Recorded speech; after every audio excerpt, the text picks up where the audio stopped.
Alright, Browns fans, buckle up with me, because what's going on in Cleveland right now isn't just another off-season storyline. This is the kind of drama that could completely rewrite the quarterback landscape, not just for the Browns, but, honestly, for the entire NFL. I'm not throwing around buzzwords just to get clicks. What we're watching unfold in this quarterback room might be one of the most fascinating and unexpected shakeups we've seen in recent memory, and I've been watching this league for a long time. But what's happening right now in Berea? It's wild, it's raw, and it's completely unfiltered chaos. In the best possible way. Let me walk you through it. So I'm watching the Pat McAfee show, right? Like I do pretty much every week. And out comes Peter Schrager, one of the most respected, connected, no-nonsense voices in the NFL media.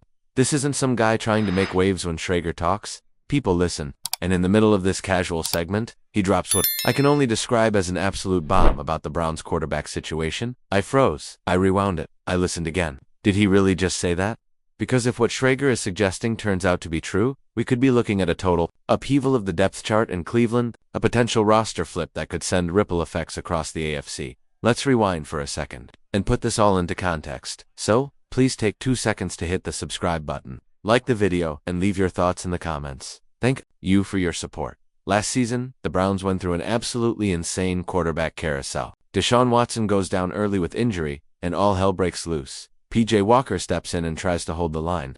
Then Dorian Thompson-Robinson gets a shot, and for a while it feels like the season's slipping through our fingers. But then, like something out of a movie, Joe Flacco strolls into the locker room. This veteran, who's been floating in the NFL shadows for years, and completely recalibrates the whole team. The guy hadn't played meaningful football in forever, but he comes in, stabilizes the offense, leads a postseason push, and ends up winning Comeback Player of the Year. That's not just impressive, that's folklore stuff. That's going down in Browns history books. So what do the Browns do? They bring him back this offseason. Totally makes sense. Flacco is experienced, he's calm under pressure, and he gives you a rock-solid backup plan in case things go sideways again. But then, Cleveland drops another surprise move and trades for Kenny Pickett, and that one raised eyebrows. I mean, Pickett's only a couple of years removed from being a first-round pick in Pittsburgh. Sure, he didn't exactly set the AFC North on fire, but the dude has real starting experience. That's not someone you bring in just to hold a clipboard. Now, suddenly, you're staring at a quarterback room that includes Deshaun Watson, Joe Flacco,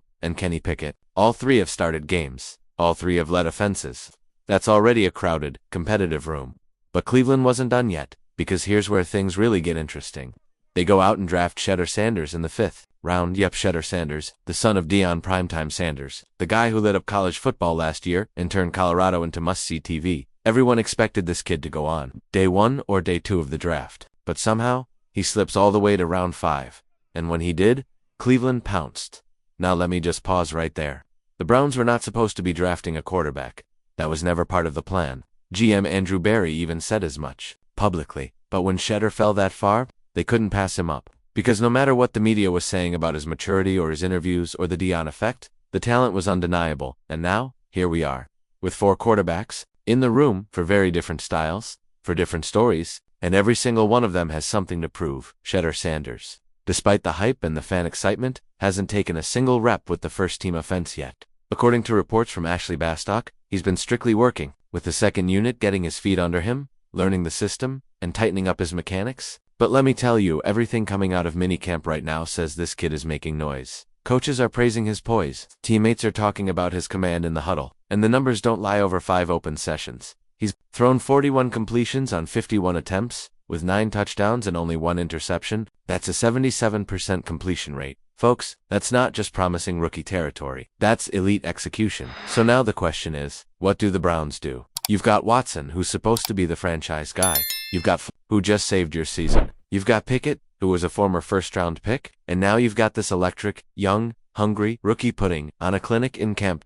Do you ride the experience? Do you give Shedeur a real shot to start week 1? Or do you stash him on the bench and slow-roll his development? Coach Stefanski has been playing it safe with his comments. He keeps saying everyone's getting a fair shot. But let's be honest, this is the NFL. Teams don't have time for development years anymore. You win now, or you get left behind. And the craziest part? Schrager straight up said he doesn't think both Pickett and Flacco will be on the roster when week 1 rolls around. Let that sink in. Either a former Super Bowl MVP or a first-round pick is about to get squeezed out by a 5th-round rookie. That's how real the buzz is around Shedeur right now. And yeah, I know helmets and shorts, no pads. It's just OTAs, but when Kevin Stefanski, a guy who rarely throws out compliments, starts giving props to a rookie QB, that means something. That's not just smoke. Even A.J. Hawk mentioned the possibility of Cleveland keeping 4 quarterbacks going into the season. That almost never happens. Most teams barely carry 3, but Shedeur shot that down. He said if anything, it's gonna be Watson, Shedeur, and Gabriel with one vet hitting the exit. And if I had to guess right now, it might be Kenny Pickett. Now let's talk real quick about why Shedeur dropped in the draft, because this matters. It wasn't his arm talent. Everyone knows he can sling it. The concerns were all off the field. Some teams didn't like the idea of dealing with Deion. They didn't want the cameras, the media circus, the spotlight. Others didn't like how Shedeur came off in interviews. Some reports said he coasted, didn't seem fully engaged. But I get it. Maybe he didn't want to end up buried on a depth chart behind a washed-up vet in a system that wouldn't develop him. Cleveland didn't care. They saw something. They bet on the upside. And now, everyone inside that building from the front office to the locker room is saying the same thing. This kid might be the real deal. Not just the name, not just the story, but the full package. The talent, the leadership, the fire. Yeah, he's had some hiccups. The speeding tickets. Not a great look, but his former Browns coach Eric Mangini said this is his first time out from under his dad's shadow. He's learning. He's growing. And honestly, if the Browns were willing to ride out the storm that came with their current QB1, they can handle a few growing pains from a 22-year-old kid with sky-high upside. So what do the Browns do this offseason? They bring Flacco back? Of course they do. It's the smart move. You get veteran stability, a mentor in the room, a guy who's been there, but then they shock everyone and go out and trade for Kenny Pickett, a former first-rounder from Pittsburgh, still young, still raw, still full of potential. He had a rocky ride with the Steelers, but the talent's there. And now suddenly, Cleveland's quarterback room is looking loaded. At this point, you've got Deshaun Watson, Joe Flacco, and Kenny Pickett, 3 guys with real NFL starting experience. You're thinking, all right, that's gotta be enough, right? Wrong, because then comes the draft, and this is where things go from interesting to absolutely insane. So, please take 2 seconds to hit the subscribe button, like the video, and leave your thoughts in the comments. Thank you for your support. First, they grabbed Dillon Gabriel, a true wild card. A guy with a strong arm, some big play juice, and enough mobility to make you curious. You think, okay, that's a nice developmental pick. But then, the moment I still can't believe happened, they take Shedeur Sanders in the 5th round. Yeah, you heard me, primetime son. The kid who lit up college football last season and basically turned Colorado into a reality show overnight. The guy who was supposed to go in day 2, easy. Somehow he's sitting there in the 5th round. In Cleveland they pounce. No hesitation, no overthink, just instinct. Now, I remember watching it happen and thinking this could either be a stroke of genius or an absolute mess. Because Shedeur isn't just any prospect. He brings headlines, expectations, the spotlight. And let's be real, the baggage, not because of anything he did wrong, but because of who his dad is. Because of the spotlight that follows the Sanders name. Because of how the media eats it up. And now here's where it gets wild. Peter Schrager is saying that Shedeur Sanders is already turning heads in Cleveland. Not just quietly impressing in drills, not just holding his own. We're talking shaking the entire depth chart. He said he'd be surprised. Surprised if both Flacco and Pickett are still on the roster by week 1. And I sat there like, what? One of those guys just won comeback player of the year. The other is a former first-rounder who the team just traded for. And we're seriously talking about the possibility that either one could be gone before the season starts. All because of a rookie 5th-round pick. That's insane. But also, kind of makes sense. I know people are going to say it's just OTAs, that it's early, that we shouldn't read too much into it. But you know what? Kevin Stefanski, who is not a guy known for hyperbole, has already gone on record praising Shedeur's upside. And when a guy like Stefanski breaks character to hype up a rookie, that's a big deal. Even A.J. Hawk was floating the idea of keeping 4 quarterbacks. That's how serious this is. But Schrager shut that down quick. He said the Browns are most likely going to keep 1 veteran, plus Gabriel and Sanders. That means someone's getting cut or traded. And if I'm putting money on it, I think Pickett's the odd man out. So why did Shedeur slide in the draft? Honestly, it wasn't just about his game. Reports said teams didn't love his combine interviews. Some thought he was aloof. Others said he was trying to control the draft process.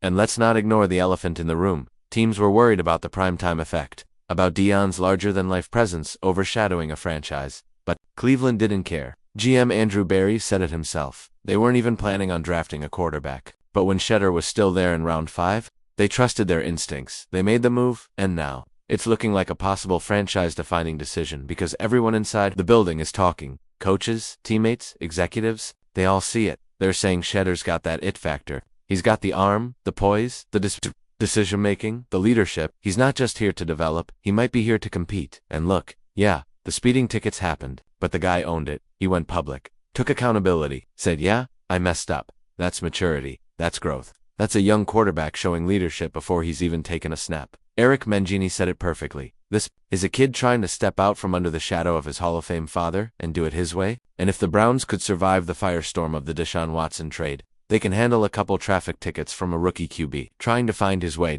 So zoom out with me for a second. You've got Flacco, the aging gunslinger, who just proved he's still got it. You've got Pickett, a redemption story waiting to happen. You've got Gabriel, the wild card, the dark horse. And then, you've got Shedeur Sanders, the lightning rod, the media magnet, the kid who might just be the future of this franchise. And if Schrager's right, if Cleveland keeps Sanders, and maybe even Dorian Thompson-Robinson, and lets go of a proven veteran, that's not just a depth chart decision, that's a philosophical shift. That's the Browns saying they care more about vision, upside, and leadership than they do about contracts or draft position. It means they're thinking like investors. They're playing the long game. And if another team loses a quarterback, in camp or preseason, guess who holds the leverage now? Cleveland. So here's what I'll be watching over the next few weeks. Can Shedeur handle the speed of NFL training camp? Can he process defenses, make the right reads, and carry that locker room energy into real reps? Will Flacco or Pickett generate trade value? And can Sanders stay grounded under all that pressure? Because this isn't just about who starts week 1. This could change the way teams across the NFL evaluate quarterbacks forever. Now I want to hear from you guys. Are the Browns completely off the rails for even thinking about moving on from Flacco or Pickett? Or are they actually ahead of the curve, seeing something in Shedeur that the rest of the league totally missed? Drop your thoughts in the comments. Let's talk about it. And if you want more deep dive NFL breakdowns like this one, do me a favor, hit that subscribe button. Because this Browns quarterback story, it's not just wild, it's historic. Thanks for watching, and I'll see you in the next video.